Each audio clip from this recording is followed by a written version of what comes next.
자, 그래서 이어서 하면은 산업의 정의와 전략 집단에 대한 얘기를 했었고, 자, 두 번에 보시면 그 다음에 이제 기업의 내부 환경 분석이라는 게 들어가죠. 기업의 내부 환경 분석은 기업의 경영 자원을 분석을 하는 거예요. 우리 기업이 갖고 있는 경영 자원을 분석을 합니다. 자, 우리 기업이 갖고 있는 경영 자원은 무엇이 있을까? 유형적인 자원이 있고 무형적인 자원이 있어요. 여행사나 호텔에서도 우리가 갖고 있는 유형 자원이 있어요.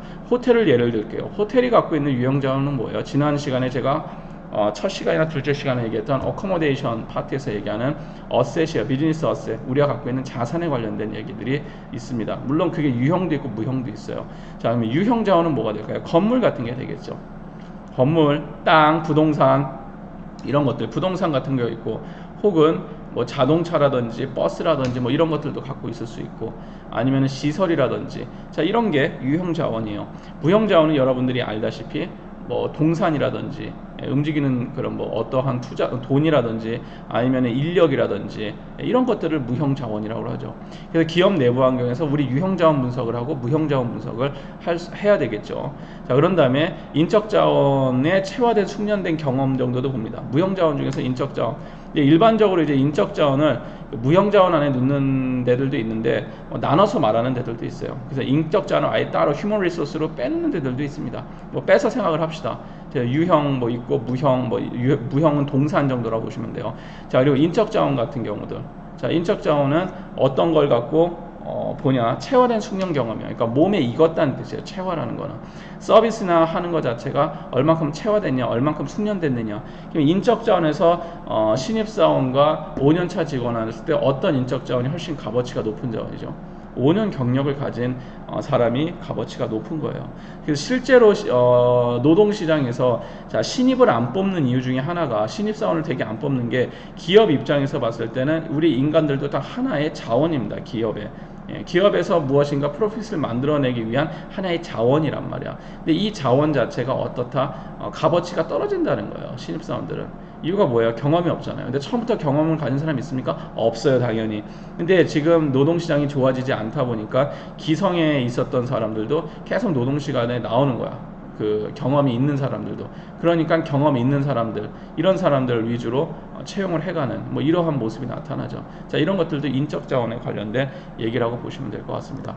그래서 여러분들이, 저는 이렇게 생각을 해요. 저도 그 여러분 같은 시기를 거쳤었고, 취업도 제가 이제 대학 다닐 때가 IMF 딱 끝나고, IMF 딱 그 시기 조금 후거든요. 그러니까 굉장히 그때 좋지 않았어요. 그래서 제 윗대 선배들까지는 졸업하면 그냥 무조건 취업이었어요. 그냥 뭐. 그리고 그 당시에는 제 친구들 중에서 누가 그때 공무원, 구급 공무원 시험 본 데서 왜 미쳤냐, 4년제 다니는 애가 왜 그걸 보냐, 막 이런 얘기가 있었어요. 우리 때만 해도. 근데 지금 그렇지가 않잖아요. 세상이 변해갖고. 자, 이것처럼 하는데, 어쨌든 간에 뭐 그런 걸 지났고, 이제 뭐 저도 제 사업을 해보고, 일도 해보고, 제 사업도 해보고, 뭐 해보면서 느낀 거는 뭐냐 그러면은, 결국은 경력이에요. 경력을 무조건 쌓아놓는 수밖에 없습니다. 그래서 지금 같은 시장에서는 여러분들이 목표한 뭐 회사나 이런 게 있으면은 기한을 두고 그 지원하는 게 좀 좋은 것 같아요. 너무 매달리다가 나이가 오버가 돼버리면은 굉장히 힘들어요. 이 인적 자원 시장 내에서. 저뿐만 아니라 제 주변에서 사업을 하시는 분들이나 아니면은 대기업이나 뭐 이런 데서 이제 직원들 얘기 뭐 들어보면은, 거기 인사 담당 분들 얘기 보면은 일단은 나이라는 식으로 얘기를 많이 하더라고요. 딱 그 나이 때 그거 딱 돼야지, 나이가 이제 먹어버리면은 그거를 잃어버리는 뭐 그런 좀 되게 슬프고 안 좋은 일인데, 뭐 그런 현상이 일어난대요. 그래서 하여튼 뭐 좋지는 않은 것 같습니다. 자, 어쨌든 간에 뭐 이런 뭐 좀 헛소리를 했었고, 자, 기업에 이제 보면은 그 다음에 이제 우리가 볼 거는 핵심 역량이라는 걸 좀 볼 필요가 있어요. 자, 기업의 핵심 역량은 그 기업이 무엇의 어떤 역량에 핵심적인 역량을 지니고 있느냐. 그래서 이것을 다시 표현하면은 독보적 역량이라고 얘기를 하죠. 독보적으로 특출난 역량을 핵심 역량이라고 얘기를 합니다. 경쟁 기업에 비해서 더 잘 할 수 있는 활동이에요. 상대적인 경쟁 능력이어서 이 핵심 역량은 절대적인 게 아니라 굉장히 상대적인 거예요. 우리 기업이 우리 경쟁 기업에 비해서 어떤 마케팅 쪽에서 굉장히 강력한 능력을 지녔다. 그러면 이거는 마케팅이 그 기업의 핵심 역량이 되겠죠. 우리가 이런 거 조금 해요. 이게 아니에요. 경쟁 기업과의 관계예요. 상대적인 경쟁 능력입니다. 내가 암만 마케팅 능력이 뛰어난 회사라고 생각을 딴 부서에 비해서 인력도 좋고 좋다고 생각하지만 우리가 싸워가는 이 산업군에서는 특출나게 마케팅이 강력한 회사들이 모여 있더라. 그러면 나한테는 그 마케팅이 경쟁 능력이 될 수 있는 게 아니겠죠. 그리고 내가 만약에 원가를 줄이는 능력이 됐어. 그래서 우리 기업의 핵심 역량은 원가, 그러니까 쉽게 해서 가격 결제, 그러니까 공급자와의 교섭력에서 굉장히 우리가 우위에 쓸 수 있는 뭐 그런 게 있다라고 칩시다. 그렇다고 치는데 경쟁 업체가 이거보다 더해. 쉽게 얘기하면 이거예요. 소고기 전문점을 하고 있어요. 소고기 전문점을 하는데 이 소고기 전문점에서 소고기 전문점은 맛있는데 가격이 딴 데보다 엄청 싸. 사람들이 어떻게 싸요? 그 기업에만이 갖고 있는 핵심 역량이 뭐냐면 우리 아버지가 도축을 해갖고 하는 거를 한다. 마장동에서 도축하는 정육점을 운영하고 있더라. 그거는 일반적으로 그러한 라인이 없는 사람들은 절대로 따라갈 수 없는 능력이요. 이런 게 핵심 역량이에요. 소고기 전문점의 핵심 역량이 되는 거예요. 자, 그러면은 맛으로 우리가 레스토랑에서 맛이 우리의 핵심 역량이다. 엄청나게 맛있다. 그런데 딴 데를 다 비슷비슷하게 하고 사람들이 특출나게 여기가 그렇지 않다라고 느끼면 그건 핵심 역량이 될 수 없는 거겠죠. 예. 그래서 상대적인 경쟁 능력 자체에서 상대방 기업보다 월등하게 더 잘하는 것을 핵심 역량이라고 합니다. 대신 핵심 역량이 뛰어나도 나머지 역량 자체는 비슷한 수준이어야 돼요. 특출나게 떨어지면 또 안 돼요. 자, 이것을 기업의 핵심 역량이라고 한다. 여행사나 이런 데도 마찬가지예요. 어떤 식으로 우리가 핵심 역량을 있느냐, 우리가 교섭을 잘해갖고 관광지나 아니면은 음식점이나 호텔을 훨씬 더 다른 데보다 싼 가격에 계약을 맺을 수 있느냐, 이런 것들도 하나의 핵심 역량이겠죠. 그리고 아무나 들어갈 단체 관광객을 받지 않는 어떤 특별한 호텔이 있는데 이 호텔과 우리가 계약을 따냈다든지 이런 건 핵심 역량이 될 수 있겠죠. 자, 이런 것을 독보적 역량을 기업의 핵심 역량이라고 합니다. 자, 핵심 역량을 파악을 할 때는 가치 사슬이라는 걸 통해서 조직상의 능력을 갖고 우리 기업의 핵심 역량을 파악하는데, 자, 이게 그 가치 사슬이라는 거는 이제 밸류 체인이라고 얘기를 해요. 영어에서 밸류 체인이라고 가치 사슬 치면 엄청나게 잘 나와 있어요. 그러니까 여러분들이 밸류 체인을 한번 보세요. 이건 마이클 포터 교수가 한 옛날 전통적 이론인데, 자, 밸류 체인은 이런 식으로 그립니다. 그냥 밸류 체인 가치는 어떤 식으로 얽혀 있느냐, 크게 보조 활동과 주 활동으로 나눠져 있습니다. 그래서 보조 활동이라는 거는 하부 조직 활동, 뭐 기획재부나 뭐 법률 서비스 같은 것도 있고, 기술형 R&D에 관련된 게 있고, 이 HRM 인적, 그러니까 쉽게 해서 회사에서 기업에서 무엇인가 서포팅을 해주는 그런 거예요. 이것을 보조 활동이라고 그래요. 그럼 기업에서 가치를 만들어내는데 가장 핵심 활동들을 주 활동이라고 그러는데, 이 주 활동은 뭐가 되냐, 구매하는 거예요. 얼마나 싸게 똑같은 제품을 얼마나 원료를 싸게 구매하느냐, 가격 경쟁에서 우위를 가질 수가 있겠죠. 이런 게 있고, 재고 보유를 어떻게 할 수 있느냐, 원자재라고 생산해서 매뉴팩처링 단계에서 그러니까 원료가 있으면 리소스가 있으면은 매뉴팩처링 단계에서 얼마나 우리가 효과적으로 생산을 하느냐, 뭐 예를 들어서 에러율을 낮추느냐. 다른 웬간한 기업에서는 만약에 만들었을 때 오류가 대략 1%가 나면 우린 0.3%로 낮췄다. 그만큼 수익을 올릴 수가 있는 거겠죠. 자, 이런 식으로 생산 효율성을 어떻게 높이느냐, 뭐 이러한 내용들이 주 활동 중에 하나가 되겠죠. 자, 그리고 입고미 물류, 그러니까 물류에 관련된 거예요. 물류 우리가 어떤 식으로 물류를 하느냐, 그러니까 이 단계를 줄이는 거죠. 남들은 이 물류 과정에서 뭐 제품 가격의 20%가 든다면 우리는 이거를 17%로 낮춘다든지, 자, 이런 식으로 해서 물류에 관련된 게 있죠. 그 다음에 리테일링, 판매하고 마케팅 관련된 거, 이런 얘기가 뭐 디스트리뷰션 채널하고 똑같은 거예요. 그러니까 쉽게 하면 여러분들이 생산 라인 단계라고 다 보시면 돼요. 그 다음에 판매, 리테일링하고 마케팅 쪽에서 어떤 식으로 우리가 효율적으로 경쟁자를 이길 수 있느냐, 판매에서 특출나게 잘 파는 애들을 섭외를 해갖고 판다든지, 아니면 마케팅 자체를 아주 마케팅을 전문으로 잘하는 사람을 오든지, 아니면 팀을 맡기든지, 아니면 외주를 그렇게 맡긴다든지, 아니면 우리 기업에서 마케팅이 뭐 활동을 주로 잘한다든지, 아니면은 그 다음에는 AS죠.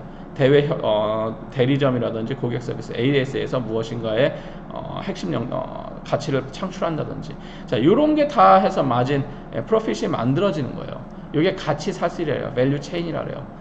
그래서 밸류 체인에서 여기 조직상의 능력을 파악을 해갖고 우리가 경쟁자랑 비해서 어디에 핵심 역량을 지니고 있느냐, 이것을 파악하는 것을 뜻합니다. 우리는 마케팅이냐, 생산이냐, 아니면 그 전에 뭘 파악해야죠. 이 시장은 무슨 경쟁군으로 움직이느냐부터 파악을 해야 되는 것이고, 자, 뭐 이런 것을 핵심 역량의 파악이라고 얘기를 합니다. 자, 그 다음에 나오는 게 중요도 경쟁 우위 분석이라는 게 있어요. 불필요한 우위 영역이 뭐냐. 그래서 이건 ISP라고 보통 표현을 해요. 중요하고 잘하는 거, 이렇게 해서 십자로 나눠요. 십자가로 이렇게 딱 그어갖고 한쪽 면은 중요한 거, 그리고 한쪽 면은 잘하는 거, 이렇게 나눕니다. 자, 그러면은 우리가 이런 게 있어요. 이거 보여줄 수가 있나? 보여줄 수가 없네. 뒤에서. 자, 십자 형태로 나눠서 뭐 예를 들어서 밑에는 뭐 잘하는 거, 수직은 뭐 중요한 거, 잘하면서 중요한 건데 잘해. 그러면 굉장히 우리가 뭘 해요? 잘하고 있는 거죠. 예. 경쟁 우위에 우위를 쓸 수 있다라는 거예요. 그런데 중요한데 잘 못해. 그러면 어떻게 해야 돼요? 잘하도록 만들어야 되겠죠. 근데 반면에 중요하지 않은데 우리가 잘하고 있어요. 그러니까 자원이 많이 거기에 돼 있어. 그러면 쓸데없는 거예요. 그럼 불필요한 우위 영역에 서 있는 거예요. 그렇죠? 그리고 중요하지 않은데 잘하지 않아. 그럼 괜찮아요. 버려도 돼요. 자, 이런 식으로 중요도 경쟁 우위 분석이라는 걸 합니다. 그래서 불필요한 우위 영역에 우리가 무엇이 있느냐. 우리가 분명히 우위가 있는데 이 산업군에서는 좀 별 필요 없는 거야. 이런 걸 불필요한 우위 영역이라고 얘기를 해요. 예를 들면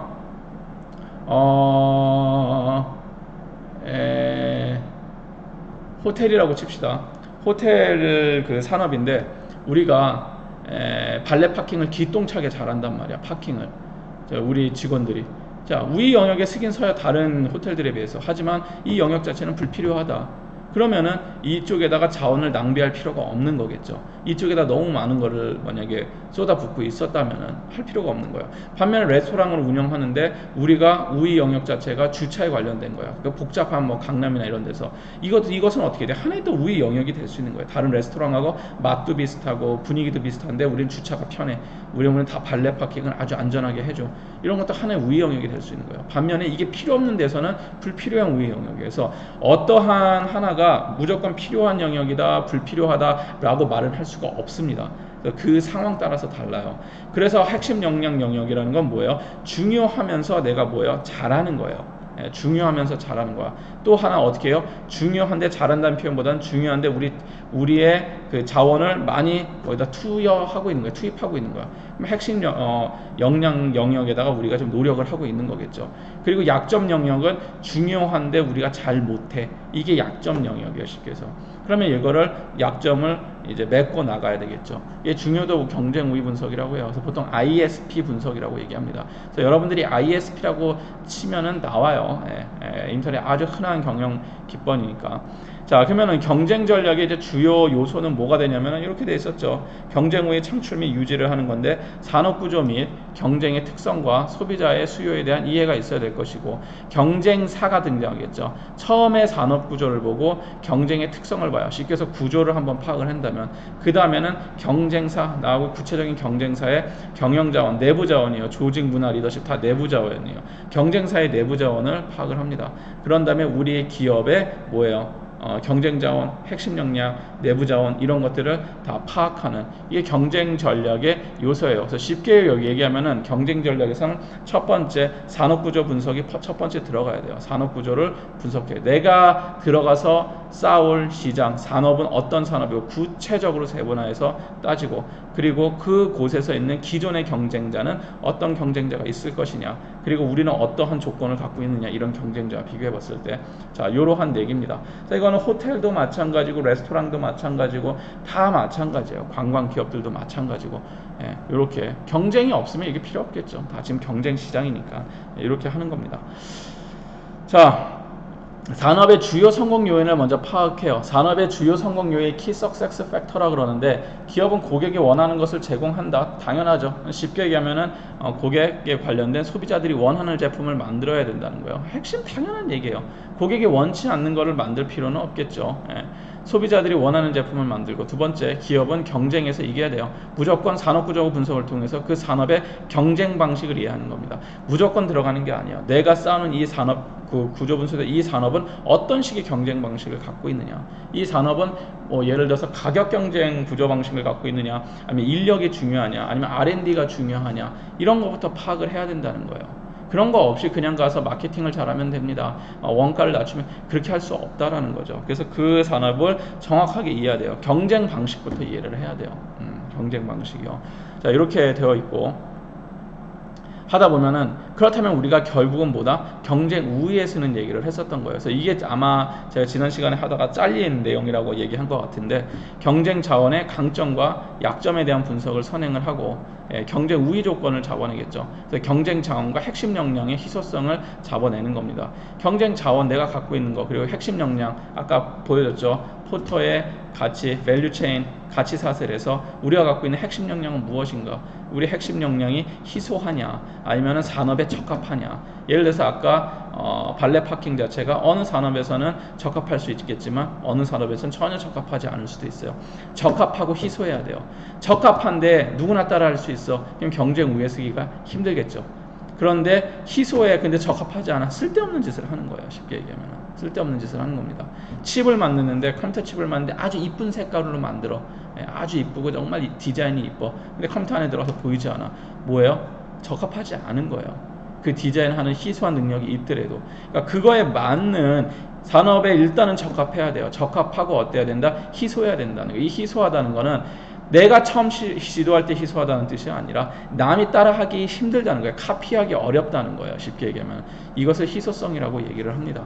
자, 그래서 경쟁 우위를 기업 외부 환경에서 창출할 수도 있고 내부 환경에서 창출할 수도 있고, 우리가 인사 쪽에 엄청 강하다, 이쪽에서 우리가 갖고 있는 무엇인가 노하우가 있다, 내부 환경에서 경쟁 우위를 창출하는 거예요. 기업 외부 환경에서 또한 또 창출을 할 수 있게 있죠. 자, 외부 환경이 변해가고 있는데 산업의 외부 환경 변화와 기업의 상대적인 경쟁 우위에 따라서 달라져요. 산업의 외부 환경 변화라는 거는, 자, 우리 관광업으로 쳤을 때 트렌드로 치면 이런 거예요. 지금 IT 쪽으로 다 넘어오고 있다라는 거예요. IT 쪽으로, IT 기술이 발달하면서 기존의 대리점이나 관광 대리점이라든지 아니면은 항공권을 팔았던 그런 데라든지 대리점들이 이제는 이 오프라인 자체가 필요 없는 온라인 형태로 변해가고 있어요. 이건 뭐예요? 산업의 외부 환경이 IT, 친IT 쪽으로 완전히 변해가고 있다는 거잖아요. 그랬을 때 기업의 상대적인 경쟁 우위예요. 그럼 우리가 그동안 IT 쪽을 굉장히 많이 준비를 해놨으면 어때요? 다른 기업들보다 훨씬 더 경쟁 우위에 서기가 쉽겠죠. 반면에 과거에 이런 이 항공권 판매로 많은 수익을 올리던 탑항공이라는 곳 같은 데서는 이런 걸 만약에 준비가 늦었다, 그러면 원래 우리가 기업 이쪽에서 항공권 판매율이 1위였지만 어느 순간에 뭐예요? 몰락해 버린다는 거예요. 그래서 외부 환경이 변하는 거에 따라서 기업의 상대적인 경쟁 우위가 있습니다. 우리 기업은 지금 현재 자체는 굉장히 최고의 그러한 지배력을 갖고 있는 기업인데, 지금 외부 환경 자체가 너무 IT 쪽으로 빨리 흘러가는 거에서 우리는 갖고 있는 게 부동산이나 이런 거, 그러니까 오프라인 쪽이 너무 강하단 말이야. 그럼 여기서 대응이 늦는다든지 이러면 상대적으로 경쟁 우위 자체가 떨어지겠죠. 아니면은 그거와 못지않게 미리미리 IT 쪽을 준비를 했다라면은 상대적인 경쟁 우위가 당연히 올라갈 것이고, 산업의 외부 환경 변화와 기업의 상대적인 산업 내의 수익률을 분포를 봅니다. 자, 산업의 외부 환경 변화가 일어나요. IT 기술이 발달을 한다든지 아니면 전 세계가 냉전 시대로 돌아간다든지, 지금 보면은 서로 혐오와 미움이 팽배하는 시대죠. 미국과 중국을 양강을 기점으로 옛날에 소비에트 연방과 미국처럼 막 이렇게 서로 싸우고 사람들 보내지 않고, 우리는 미국, 일본하고도 막 사이가 안 좋아지고 이런 환경이 만들어지는 거야. 그런데 상대적인 산업 내에서 수익률이 어떻게 되느냐? 수익률 자체가 외부 환경이 변화하는 것에 대해서 우리 수익률이 늘어날 것이냐, 아니면은 기업이 상대적으로 수익률이 떨어질 것이냐, 이런 거예요. 반면에 이러한 상황 중에서 우리가 도메스틱 관광하고 인바운드, 아웃바운드 다 했었는데, 아웃바운드, 우리는 도메스틱이 원래 강한 기업이었어. 근데 환경 자체가 우리는 아웃바운드도 하긴 했지만 우리 아웃바운드는 줄어들어. 하지만 우리 수익률 자체가 도메스틱에서 높았는데, 그럼 우리 한국인들이 안 되겠다, 도메스틱으로 돌리자, 국내 관광으로 돌리자. 수익률 자체가 더 좋아질 수도 있는 거예요. 그렇게 치면은. 그래서 산업 내 수익률 자체를 또 따지게 되어 있습니다. 시장의 불확실성과 기업의 대응 방식에 따른 경쟁 우위가 있겠죠. 시장이 얼마나 불확실하냐, 기업의 대응 방식에 따라서. 쉽게 해서 관광 시장 자체가 이제는 뭐 그 크라이시스 앤 디제스터의 영향으로 인해 갖고 굉장히 불확실하단 말이에요. 그래서 언제 이제 항공기가 뜰지도 모르겠고, 한국이 코로나가 끝나더라도 다른 나라들은 계속 심각하기 때문에 그쪽에서도 예민하게 굴 것이고, 이랬을 때 기업이 어떤 식으로 대응을 할 것이냐, 그것에 대해서 이 대응 방식에 따라서도 경쟁 우위가 있어요. 빨리 대응을 하고 민첩하게 대응을 하면은 경쟁 우위가 쓸 수 있겠지만, 큰 기업들 같은 경우는 대응 속도가 느리단 말이에요. 원체 해놨던 게 있으니까. 이랬을 때 대응 방식이 어떤 식에 따라서 경쟁 우위가 변한다. 외부 환경 변화에 민첩하게 대응할 수 있는 요인들이 있어요. 정보 획득을 얼마나 잘 할 것이고, 조직 차원의 유연성, 제일 중요한 건 조직 차원의 유연성이겠죠. 우리 조직이 철저하게 중국인 대상의 중국인 인바운드 고객을 대상으로 만들어져 있었던 조직이었는데, 인바운드가 이제 줄어들어 버렸어. 그러면 어떤 식으로 할까? 중국인 인바운드를 어느 쪽으로 돌릴 것이냐. 이게 조직 차원에서 유연성이 있으면 인바운드 닫아버리고 아웃바운드에서 일을 할 수 있다. 이 사람들이 그대로. 굉장히 유연한 조직이겠죠. 근데 이 사람들은 인바운드만 하던 사람들이야. 아웃바운드는 아무런 것도 할 수가 없어. 그러면 유연성이 떨어지는 것이고. 자, 이런 식으로 이제 유연성에 관련된 얘기가 있습니다. 신속한 대처, 시간에 의거한 경쟁 우위가 잡히고 잡히지 않을 수도 있고. 예를 들어서 뭐 노키아 같은 경우에도 뭐 100%는 아니에요, 그 얘기가. 하지만 그 대응하는 시간이 다른 기업에서 커다란 규모 때문에 늦춰졌다라든지 이러면 경쟁 우위에서 순식간에 전 세계 1위 기업이 떨어질 수가 있다라는 거겠죠. 그러니까 얼마나 빠르게, 굉장히 이 글로벌 시장은 속도가 굉장히 빨라요. 매일매일 다르고. 산업이 어떤 식으로 돌아가는지는 실제 현직을 나가봐야 돼요. 현장을 나가봐야지 그게 피부로 와닿습니다. 학교에서 책으로 봐서는 잘 몰라요. 저도 이제 뭐 떠난 지 오래돼서 안 와닿아요, 피부에 잘. 엄청 빨리 많이 변한 거야. 엄청 많이 빨리 변한 거고, 하여튼 그렇습니다. 자, 뭐 이런 게 있고, 기술 혁신이라는 게 일어나기도 하죠. 기업 내부에서 혁신이 일어나요. 창조적인 뭐 파괴 과정, 그래서 이런 뭐 새로운 아이디어나 유통망이나 기술이나 판매 지역을 개척한다든지 이런 식으로 기술 혁신이 일어납니다. 자, 관광기업에서 일어난 가장 대표적인 기술 혁신은 플랫폼 사업이에요. 그러니까 쉽게 얘기하면 익스피디어 같은 기업들이 기술 혁신을 통해서 등장을 하죠. 그동안 오프라인이나 아니면 온라인이어도 어떤 여행 상품을 만들어서 그 여행 상품을 중간 매개체에서 팔았다면 그게 아니라 고객들이 직접 손을 댈 수 있는, 직접 거래가 가능한 이런 것들이 하나의 기술 혁신의 관계예요. 그러니까 유통 채널 자체가, 디스트리뷰션 채널 자체가 아예 사라져 버린 거죠. 그냥 과거에 디스트리뷰션으로 수익을 올리던 기업들은 어떻게 돼요? 수입을 진작에 다른 쪽으로 사업 다각화시켜서 빠져나가지 않았으면은 무너질 수밖에 없는 이런 게 발생을 합니다. 그래서 이 기술 혁신이라는 거는 기존에 있었던 그 라인이 있죠. 원료가 있으면 생산을 하고, 생산하면 유통을 해요. 유통을 한 다음에 판매를 해요. 그러니까 판매 마케팅이 있고, 판매 마케팅을 해서 AS 서비스가 있고, 요로 했었던 기존에 있었던 틀 자체에서 어느 하나가 그냥 순식간에 증발해 버리는 거예요. 기술 혁신으로 인해서. 아니면은 한 번에 중간 단계를 다 뛰어넘고 마지막 고객한테 넘어간다든지. 그러니까 이러한 것들로 인해서 저희 기업 입장에서는 단계를 줄임으로써 수익을, 코스트를 줄일 수 있다라는 장점이 있고, 그리고 고객 입장에서는 그동안 그 많은 단계를 빠져나오면서 불어난 가격 자체가 단계가 줄어들면서 싸지니까 더 좋고, 그렇지만 중간에서 그런 걸로 수익을 내던 기업들은 어떻게 돼요? 문제가 발생할 수밖에 없겠죠. 자, 이런 거예요. 이 기술 혁신이라는 거. 그래서 내부의 혁신이나 무슨 혁신을 해서 완전히 판이 변해버리는 거, 이것을 기술 혁신이다 라고 얘기합니다. 그래서 그 경쟁 우위를 유지를 하기 위해서는 크게 세 가지가 필요한데, 첫 번째가 지속성이에요. 그래서 얼마나 내가 경쟁 우위에 있으면 그것을 버틸 것이냐, 좋은 평판 및 이미지가 되겠죠. 내 좋은 평판을 어떤 식으로 오랫동안 버틸 것이냐, 그리고 아니면 갖고 있는 이미지라든지, 아니면은 그 시장에 1위가 됐어요. 1위가 됐으면 그 시장에서 그 경쟁자들이 계속 따돌리면서 그 시장 점유율을 유지를 한다든지, 이런 경쟁 우위에서 이 지속성을 얼마나 가질 것이냐. 그래서 계속 경쟁 우위를 오랫동안 지속성을 유지하면 뭐가 생겨요? 좋은 평판 및 이미지가 자동으로 생길 수밖에 없습니다. 예. 그래서 이쪽에서 항상 우리 기업이 1등 기업이었어. 그러면은 그것이 좋은 평판과 이미지가 돼요. 대표적인 게 어디예요? 삼성전자 같은 경우죠. 삼성전자가 1등 기업 하면서 계속 그 지속적인 거, 시장 점유율을 계속 높여주고 그러한 경쟁 우위에서 계속 우위를 장기간 유지하면서 뭐가 만들어져요? 삼성이면 신뢰할 수 있다라는 이미지가 만들어진 겁니다. 예, 오랜 시간 들여서 만든 이미지예요. 삼성이면 일단 믿고 보는 이러한 모습이 나타나게 되죠. 이런 거를 지속성 가장 중요한 거예요. 경쟁 우위에. 자, 그럼 한번 끊었다가 획득 가능성과 모방 가능성을 얘기하도록 하겠습니다.